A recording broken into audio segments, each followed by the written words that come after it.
ఇక్కడ మీకు కరువు కాలం నీళ్ళు లేదు, ఫుడ్ లేదు. మీరు సరహద్దు దగ్గరికి వెళ్ళి ఆమె దగ్గరికి వెళ్ళి మంచి నీళ్ళు అడుగుతున్నారు. అది తీసుకుపోతే నాకు ఒక రొట్టె అడుగుతున్నారు. ఆమె ఏం చెప్తున్నారు, నేను ఇక్కడ ఒక 2 కట్టపుల్లల కోసం వచ్చాను, నాకు కొంచెం ఆ యొక్క రాతి కుండలో నాకు ఒక కొంచెం పిండి మాత్రమే ఉండేది.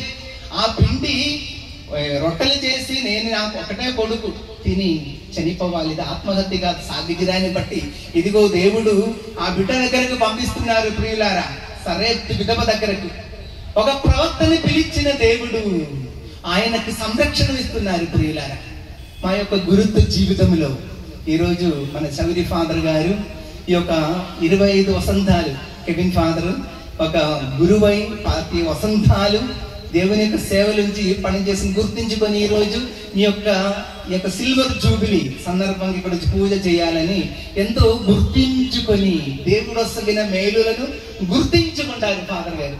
బ్లెస్సింగే, గుర్తించుకోవటం ఒక బ్లెస్సింగే, మరిచిపోవటం ఒక పాపమే. ప్రియులారా, మనం దీవెనలు పొందుతూ ఉన్నాం కానీ వెంటనే మరిచిపోతారు. మరిచిపోకూడదు. ఈ యొక్క విచారణలో మీరందరూ కూడా కార్మల్ మాత యొక్క విజ్ఞాపన ప్రార్థన ద్వారా లెక్కలేని మేలును పొందారు. Is a blessing, forgetting is a curse. మీరు గుర్తించుకోవాలి ప్రియులారా. ఏలియా ప్రవక్తని కరువు కాలములో ప్రభు ఎంతగానో నడిపిస్తున్నారు. కారణం ఏంటి? పిలిచినదెవరు? దేవుడు.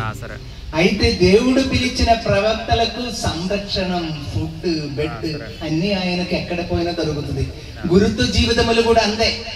గురుత్వ జీవితములో ఒక గురువుని ఎన్నుకుని ఎప్పుడు కూడా గురువుని కావలసిన ఎక్కడ పోయినా ఆయనకు ఫుడ్ ఫ్రీ ఉండదు, అక్కడెక్కడైనా పడుకోవచ్చు, మంచి నీళ్ళు దొరుకుతుంది.